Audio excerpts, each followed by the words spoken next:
भगवद गीता का तीसरा अध्याय कर्म योग के नाम से जाना जाता है। इस अध्याय में भगवान श्री कृष्ण ने अर्जुन को कर्म करने की महिमा और कर्म के बिना जीवन के महत्व को समझाया है।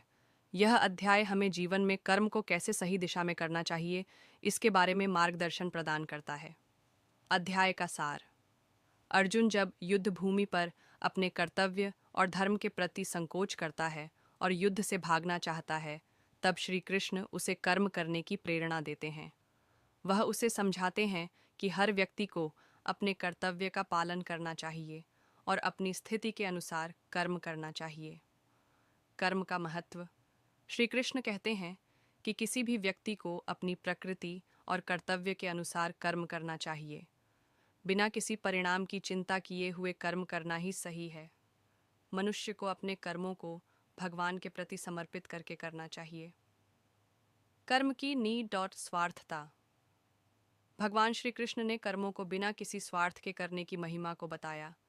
यह निष्काम कर्म कहलाता है। निष्काम कर्म का अर्थ है कि हम अपने कर्तव्यों का पालन करते हुए फल की इच्छा न रखें। अगर हम अपने कर्मों का फल भगवान पर छोड़ देते हैं तो हमारे कर्म शुद्ध और पुण्यकारी होते हैं।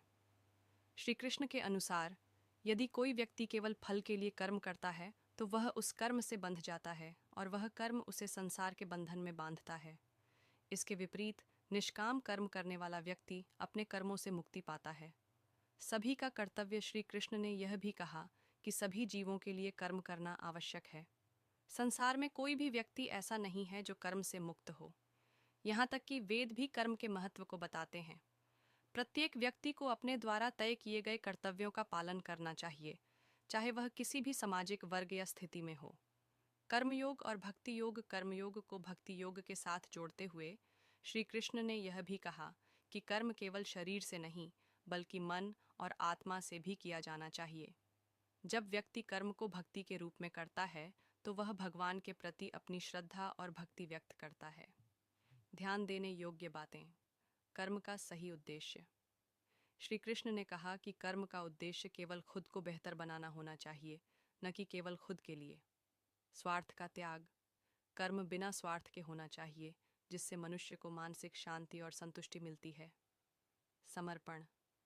अपने कर्मों को भगवान के प्रति समर्पित कर देना चाहिए ताकि हम उनके सकारात्मक प्रभावों से जुड़ सकें। भगवद गीता का तीसरा अध्याय हमें यह सिखाता है कि कर्म करना ही जीवन का उद्देश्य है, लेकिन यह कर्म निष्काम रूप में किया जाना चाहिए। श्री कृष्ण के अनुसार अपने कर्तव्यों का पालन करना ही मानव जीवन का सर्वोत्तम मार्ग है। कर्म को भक्ति के साथ जोड़कर किया जाए